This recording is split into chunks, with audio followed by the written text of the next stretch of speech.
My name is Otis Vance, and I'm 66 years old. What I'm about to tell you changed my life forever. The funeral for my wife Esther was the quietest day of my existence. There, beside her grave, I received a message from an unknown number that sent a chill through me. "I'm alive. That's not me in the casket." I replied, my hands trembling.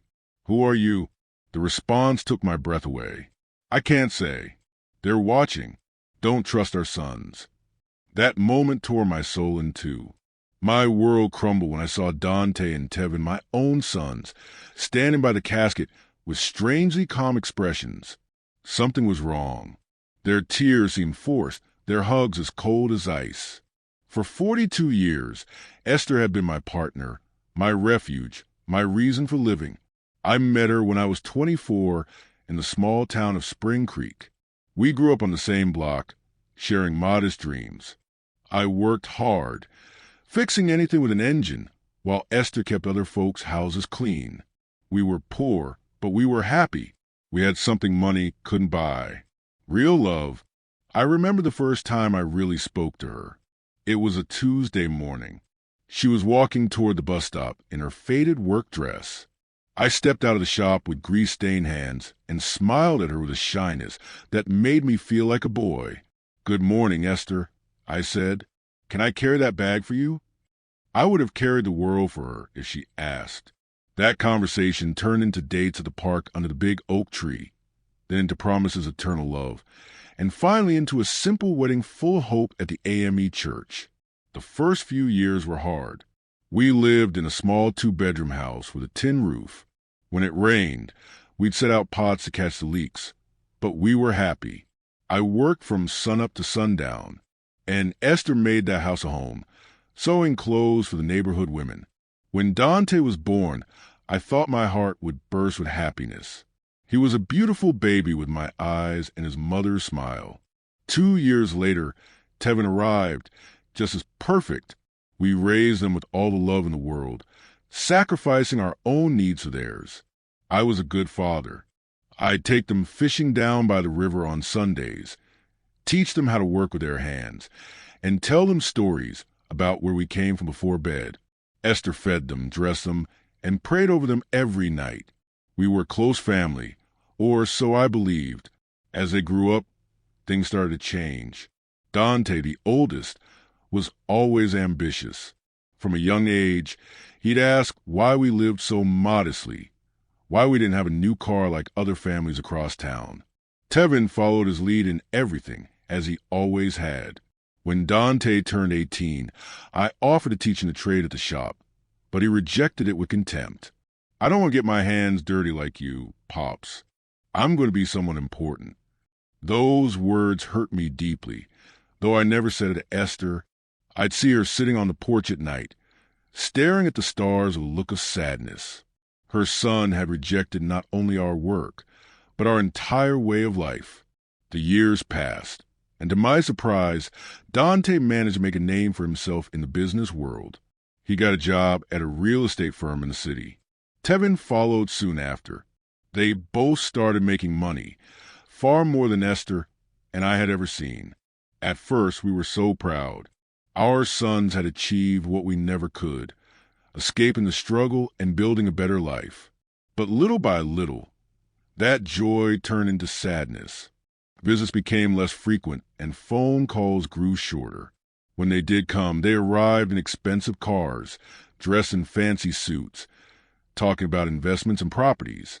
They'd look at us with a strange mix of pity and shame.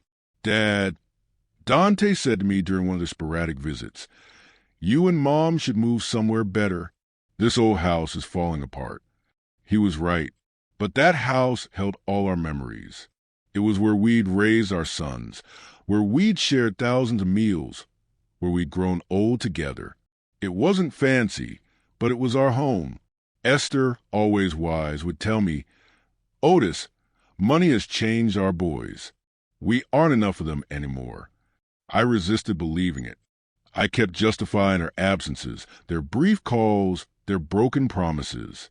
They're busy building their lives. I'd tell myself, someday they'll be the loving boys we raised again.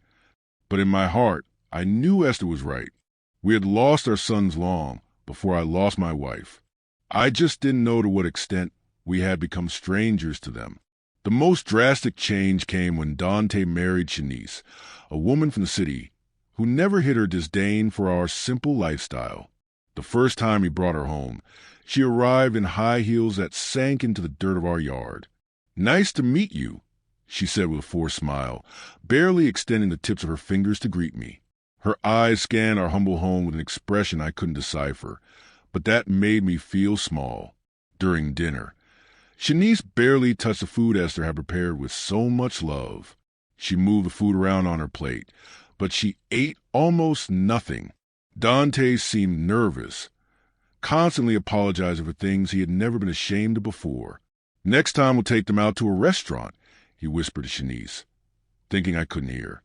But I heard him. Every word pierced my heart like a knife. Tevin, for his part, remained single, but adopted the same distant attitude as his brother. His visits were limited to special occasions, and even then, he always seemed to be in a hurry to leave. He was constantly on his phone, closing deals, even during our conversations. "Pops, I have to go," he'd always say before it was time. "I have an important meeting early tomorrow." Family Sundays became a distant memory. Christmases grew cold and formal. My sons would bring expensive gifts we didn't need. They'd stay for 2 or 3 hours and then leave with evident relief.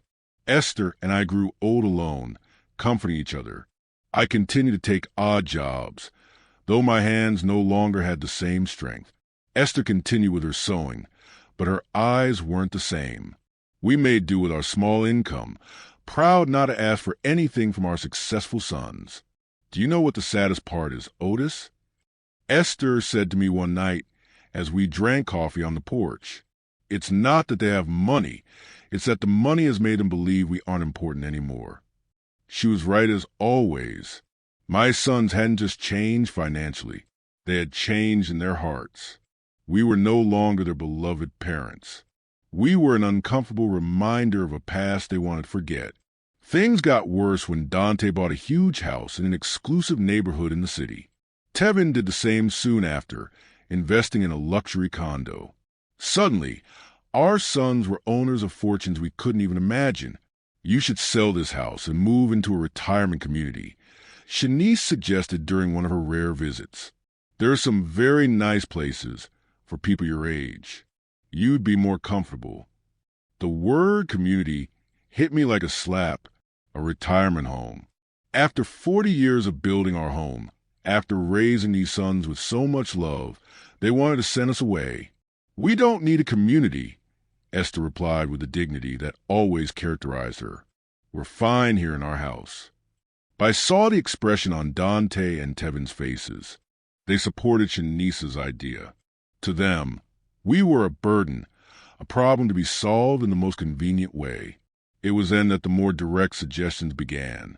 Dante arrived one day with papers in his hand, documents he had prepared without consulting us.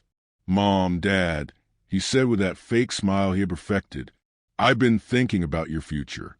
This house isn't worth much, maybe $100,000.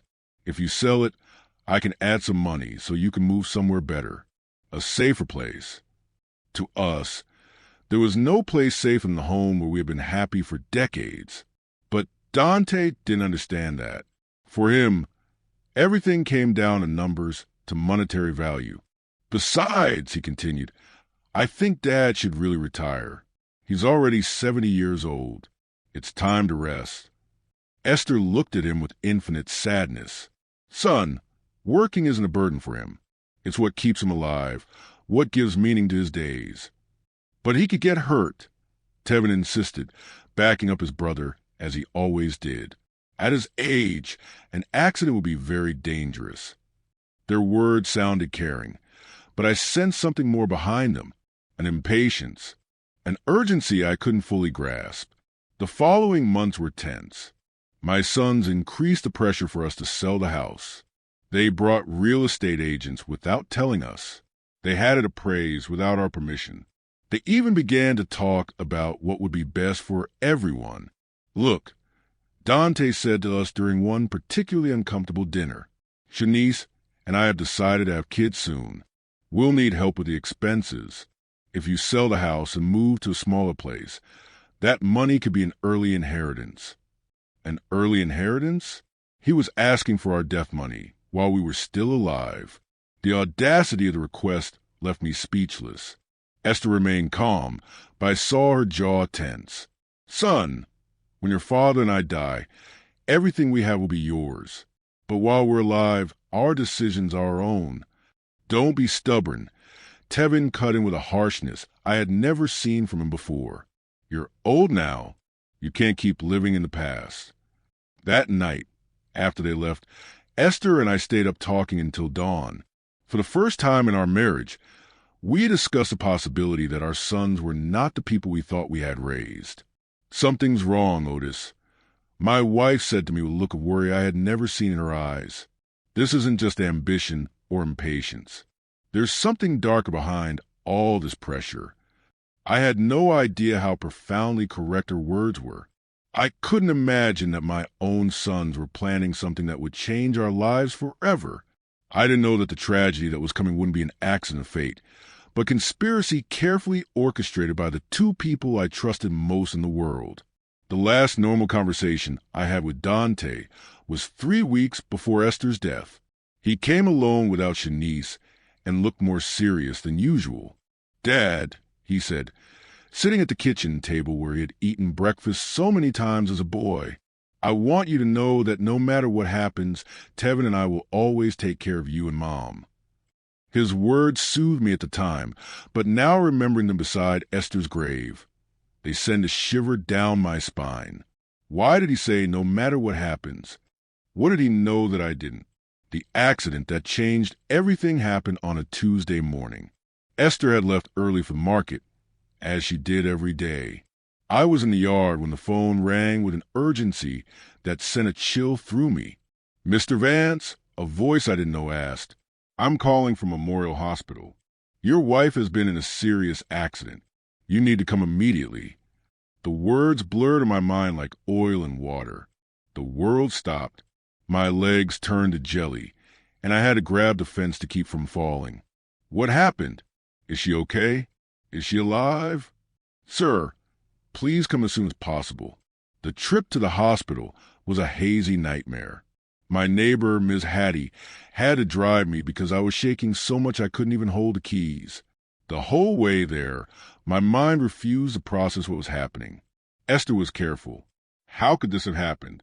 When we got to the hospital, Dante and Tevin were already there.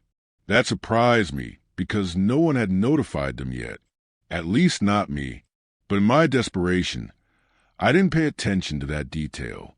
"Dad," Dante said, hugging me with a force that seemed genuine, "Mom is in bad shape. The doctors say she fell down the stairs at the market. She has severe head trauma."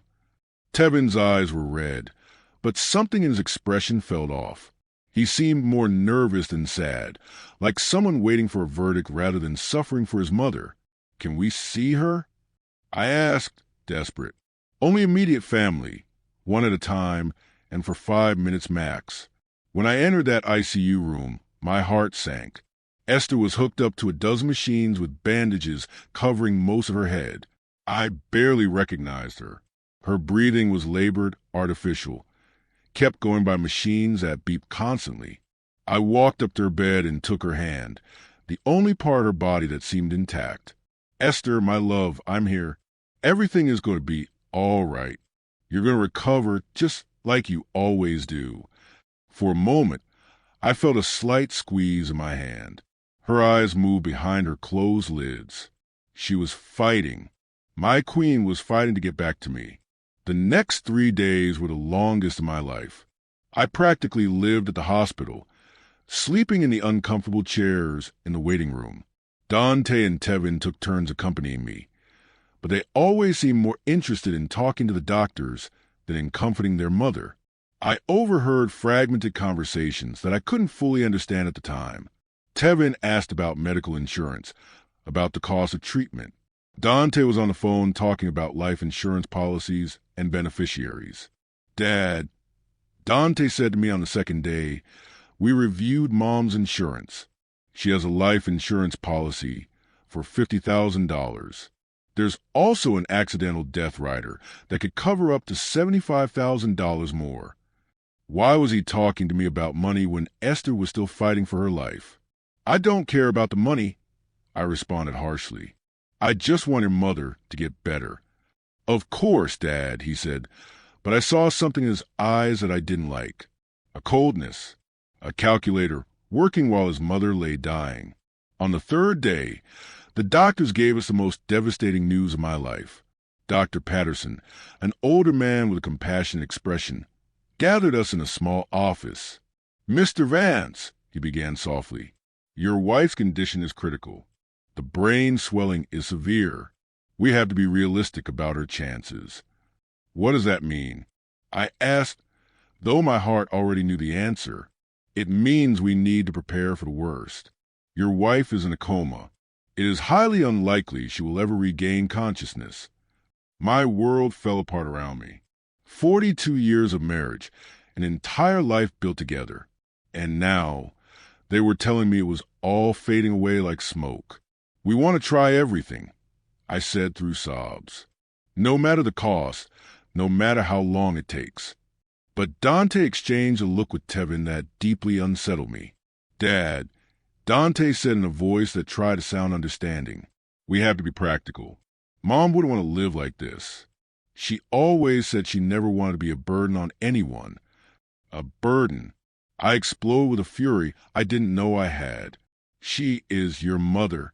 She is not a burden. She is the woman who raised you." "We know, Dad," Tevin chimed in, "but we also have to think about you. The medical bills are going to be enormous. They could wipe out all your savings." Again, money. Always money. My wife was dying, and they were calculating costs. That night, alone in the hospital room, I took Esther's hand and spoke to her as if she could hear me. "My love, I don't know what to do. The doctors say there's no hope, but I can't let you go. I can't imagine my life without you." It was then that something happened that still gives me goosebumps. Her fingers moved slightly, squeezing mine with a force that was almost imperceptible. Her lips moved as if she were trying to say something, but no sound came out. I called for the nurses, desperate. "She's reacting. She's trying to talk." But by the time they arrived, Esther had returned to her previous state. The nurse checked the monitors and shook her head. "Sometimes there are involuntary muscle spasms, sir. It doesn't mean she's conscious." But I knew what I had felt. Esther had tried to communicate with me. She had fought to tell me something important. 2 days later, in the early hours of Friday morning, the machine alarms went off. Lights flashed. Nurses rushed to Esther's room. I was dozing in the hallway when the noise woke me up. "No, no, no." I screamed, running toward the room. The doctors worked for 40 minutes trying to resuscitate her, but it was useless. At 4:37 in the morning, Esther was officially declared dead. The pain I felt in that moment was physical, as if my heart had been ripped from my chest. I collapsed by her bed, hugging her still warm body, refusing to accept that she was gone forever. Dante and Tevin arrived at the hospital an hour after their mother's death. They seemed prepared, as if they had been expecting the call. They brought papers, documents, and phone numbers for funeral homes. We already talked to the Spring Creek Funeral Home. Dante said to me while I was still crying inconsolably, "They can pick up the body this morning." "We also contacted the insurance," Tevin added. "The claim process is already underway." How could they be so efficient, so organized, so cold just an hour after losing their mother? Something was wrong, but my grief was so intense that I couldn't think clearly. The funeral was scheduled for the following Monday. Dante took care of all the arrangements without really consulting me.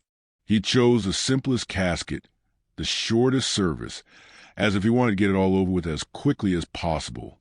"It's what Mom would have wanted," he said when I complained. "Something simple without a fuss." But Esther deserved better than this indecent rush to bury her and forget. The day of the funeral arrived, cloudy and cold, as if the sky itself were crying for Esther. I wore my black suit, the same one I had worn for our anniversary. My hands were shaking so much that Ms. Hattie had to help me with my tie. "Be strong, Otis," my dear friend whispered. "Esther will want to see you strong." But I didn't feel strong. I felt empty, like a shell without a soul. 42 years of marriage can't be buried so easily. Every object in the house reminded me of her. Her coffee mug on the table, her sewing basket, her pillow that still held her scent. When we got to the cemetery, I was surprised by how few people had attended. I expected to see more neighbors, more people from church. But it was only Dante, Tevin, Shanice, Ms. Hattie, me, and the pastor. For a woman who had lived 70 years in the same town, who had helped so many people, the funeral seemed strangely empty. Where are the folks from church? I asked Dante. "We didn't want to bother anyone," he replied quickly. Mom was a private person. She would have preferred something intimate. But that wasn't true. Esther loved her community. She cared about her neighbors. She would have wanted them to come say goodbye. Why had Dante decided to make everything so secretive, so rushed? During the service, I watched my sons with a strange emotional detachment.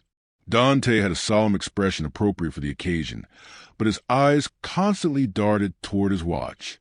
Tevin seemed restless, as if he had more important things to do. Shanice discreetly checked her phone behind her black veil.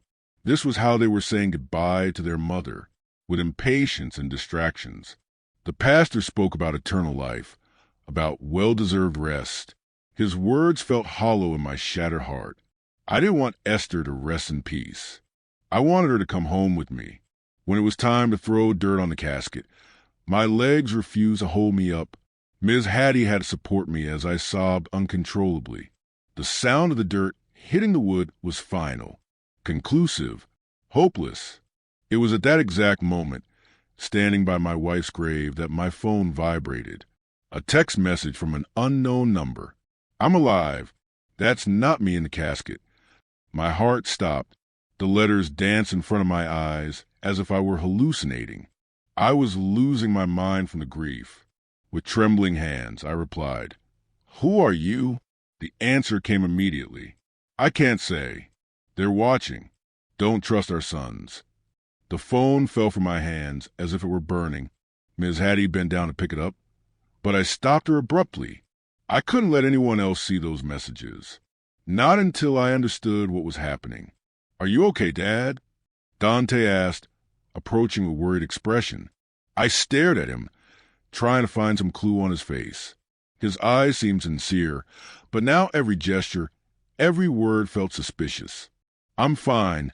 I lied," putting the phone in my pocket. "I just need to go home." On the way back, I couldn't get those messages out of my head. Was it possible that someone was playing a cruel joke at the worst moment of my life? Or was there really a possibility that Esther was alive? But if she was alive, who had we buried? And if she wasn't alive, who knew enough details about our lives to write something so specific about our sons? That night, alone in my house, which now felt like a tomb, I reviewed every detail of the last few days. Esther's accident had been strange from the beginning. According to Dante, she fell down the stairs at the market, but Esther knew those stairs. She was careful. Plus, how had my sons gotten to the hospital so quickly if no one had notified them? The hospital had called me first. I was the emergency contact. How did they know about the accident before I did? And then there was the money. From day one, Dante and Tevin had talked about insurance policies and beneficiaries, as if they had been waiting for this moment, preparing for it. I decided to check Esther's papers. In her old wooden desk, she kept all her important documents in a metal box. Insurance policies, the deed to the house, everything was there.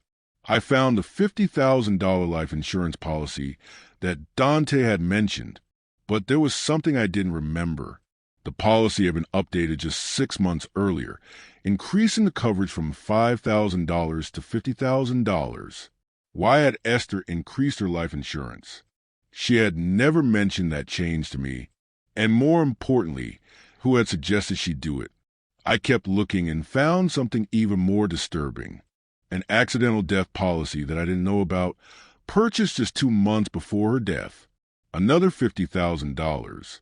$100,000 in total. A fortune for a family like ours.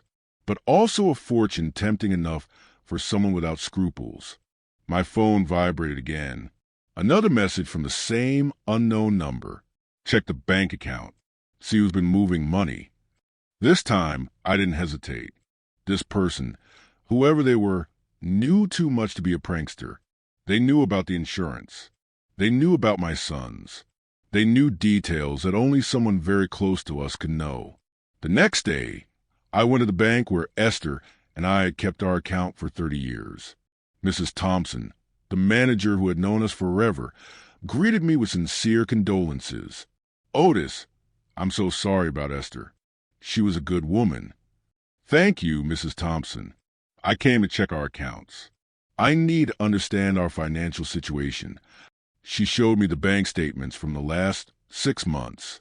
What I saw froze me. Over the past 3 months, large withdrawals have been made from our savings account.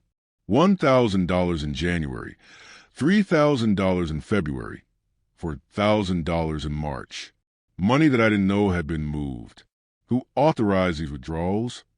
I asked, my voice trembling. "Your wife came in person," Mrs. Thompson explained. She said she needed the money for repairs at the house. But Esther handled the household accounts. I knew exactly how much money we had and what we spent.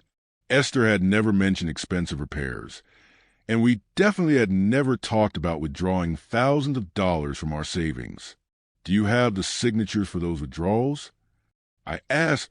She showed me the receipts. Indeed, it looked like Esther's signature, but something about the handwriting seemed off. It was too shaky, too uncertain for her usually firm script. "Mrs. Thompson," I asked with my heart pounding, "did she come alone to make these withdrawals, or was someone with her?" She thought for a moment. "Now that you mention it, I think she came in with one of your sons once or twice. Dante, I think he said he was helping his mom with the paperwork because Esther was feeling tired.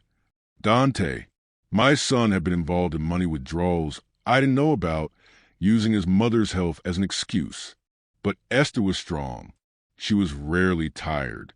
That afternoon, as I looked over the bank receipts again and again, I received another message. The insurance was their idea. They convinced Esther she needed more protection for you. It was a trap. I could no longer deny the evidence piling up in front of me. The mysteriously increased insurance policies. The unauthorized money withdrawals. Dante's presence in transactions I knew nothing about.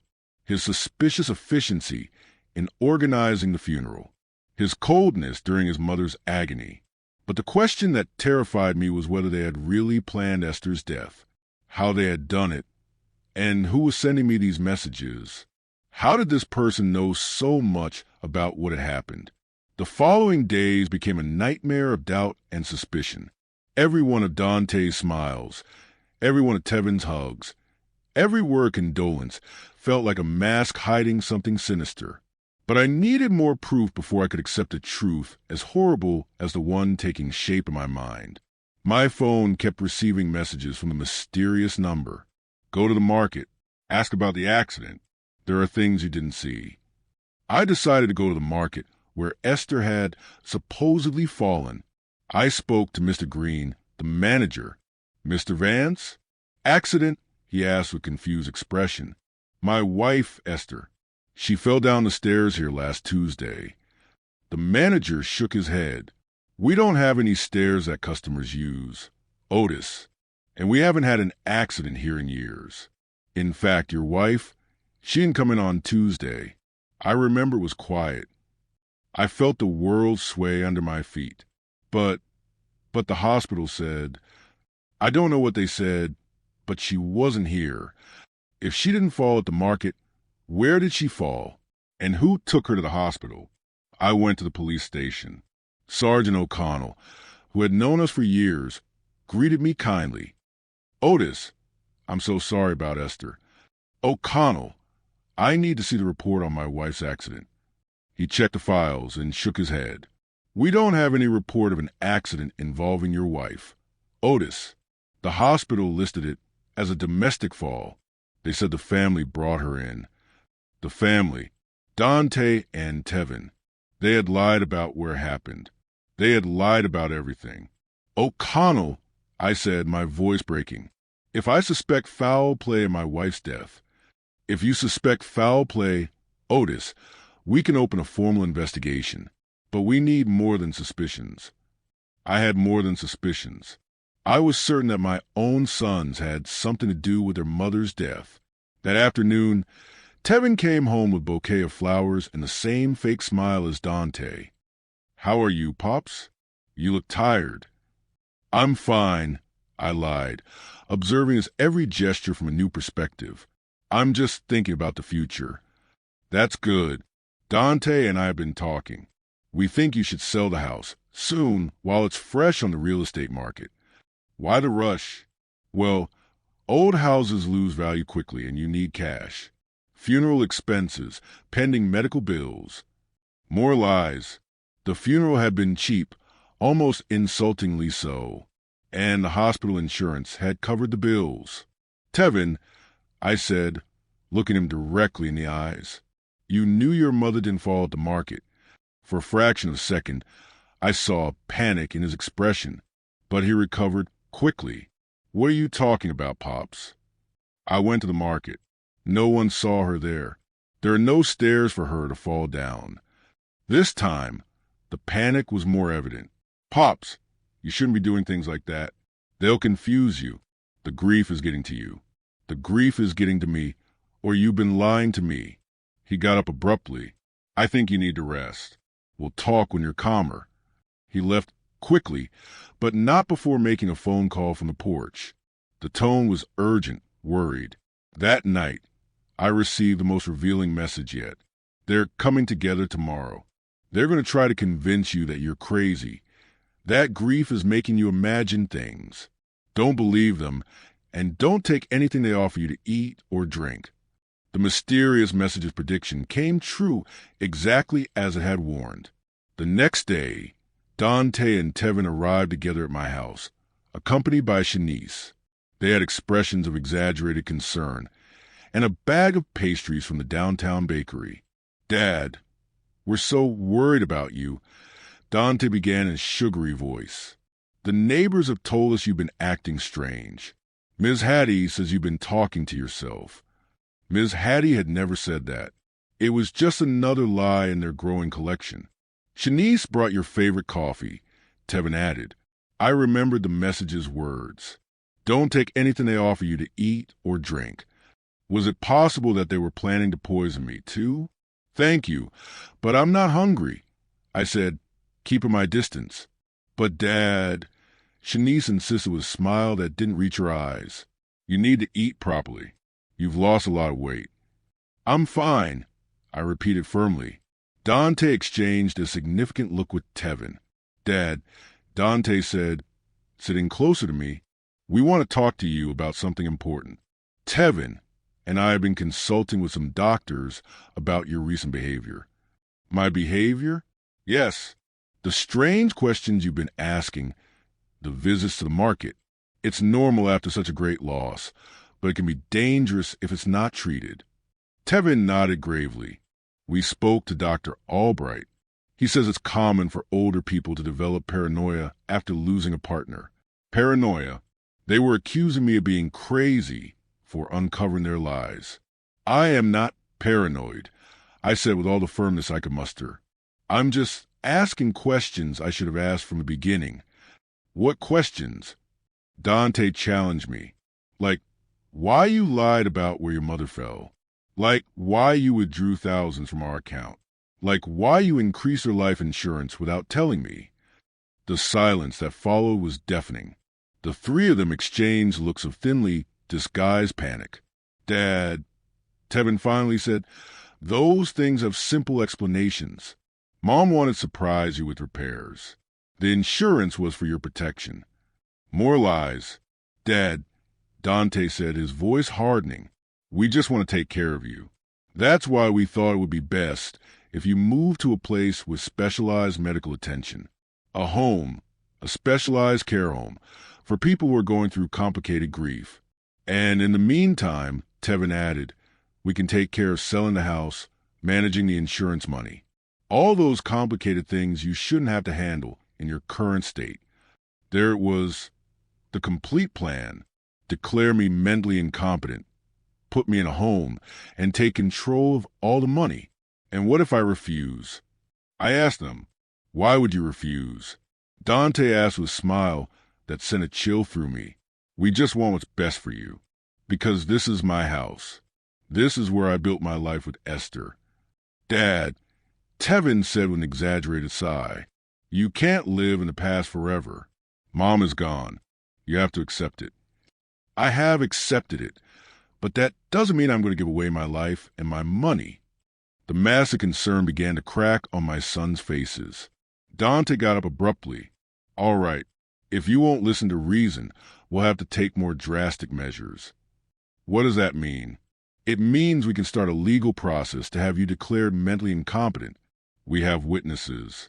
We have testimony from doctors who confirm your condition, doctors who had never examined me. You can cooperate voluntarily," Dante continued, "or we can do it legally. But either way, you're going to get the help you need." It was a direct threat. "I need time to think about it," I told them, trying to buy time. "Of course," Shanice said with her false sweetness, "but not too long, for your own good." After they left, I sat in my kitchen, trembling with rage and fear. My own sons, the blood of my blood, were planning to steal everything I had left. That night, my phone vibrated with a message longer than the others. "Otis, this is Mr. Collier, a private investigator.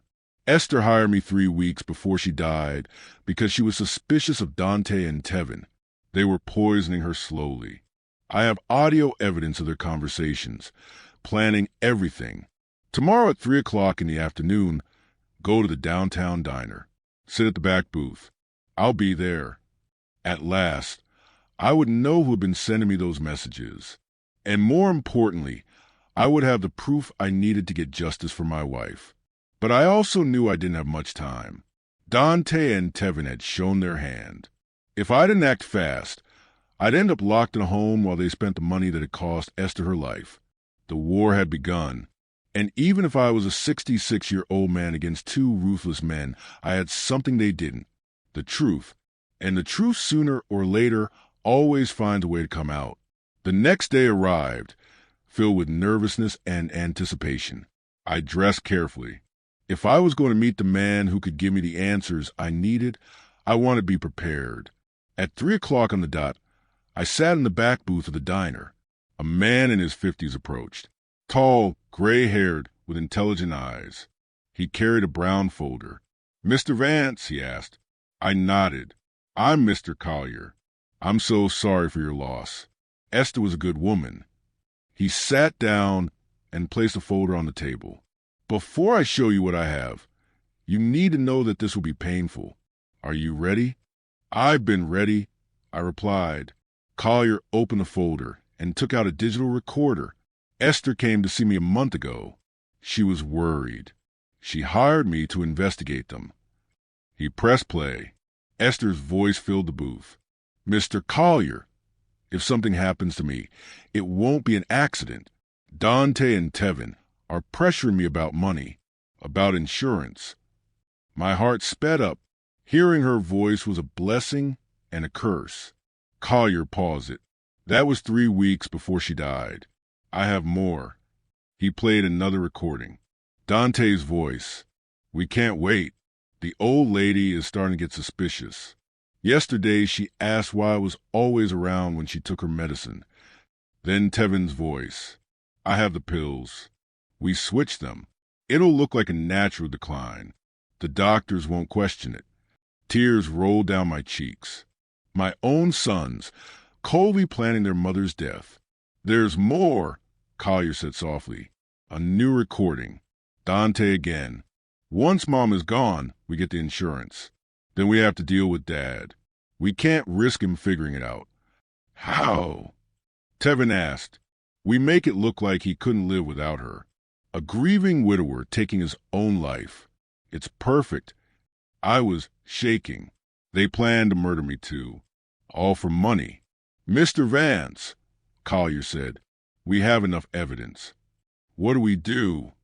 I asked, wiping my tears. We go to the police. Tonight, O'Connell is a good man, and we have to act fast. They are filing for guardianship tomorrow. I got up with a determination I hadn't felt in weeks. Then let's go. That same night, Collier and I went to the police station. O'Connell listened to every recording. His face grew dark.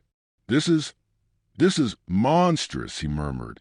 Are you sure, Otis? Once we start this, there's no going back. Sergeant, I said, those men murder my wife. They plan to murder me. They are not my sons. They are criminals. We'll need to exhume the body to confirm poison, O'Connell said. Do whatever is necessary. O'Connell called the district attorney. Warrants were issued. Collier walked me home. Will you be okay? I'll be fine. I have justice on my side. At 6 o'clock in the morning, my phone rang.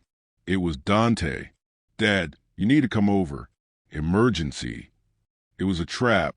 They were moving up their timeline. I'm on my way. I lied. Instead, I sat by my window and watched the police cars swarm their houses. They were arrested, charged with murder and conspiracy. Shanice came to see me that afternoon, crying. Mr. Vance, please. I didn't know. You have to help them. You enjoyed the money, I said coldly. Get off my porch. The exhumation confirmed it. Poison. The trial was a sensation in Spring Creek. The killer sons. The whole town was there. When I testified, I looked them in the eye. I raised them with love. I sacrificed everything. I never imagined that love would be the reason for their mother's murder. The jury found them guilty. Life in prison. When I heard the verdict, I felt a weight lift.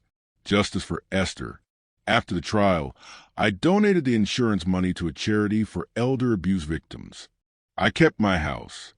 I turned my old workshop into a community gardening space in Esther's memory. Mr. Collier became a close friend. Sometimes neighbors ask if I miss my sons. I tell them I miss the boys they were, not the men they became. Esther was my true family for 42 years. And now I have peace. On quiet nights, I sit on the porch, and I swear I can feel her presence, proud that I stood up for us. 5 years have passed. I am 71 years old. My hair is white, but my eyes are clear. Dante sent me a letter from prison. He apologized, said they were desperate for money. He committed suicide in his cell the next day. Tevin lost his mind. He's in a prison hospital. I don't read their letters anymore.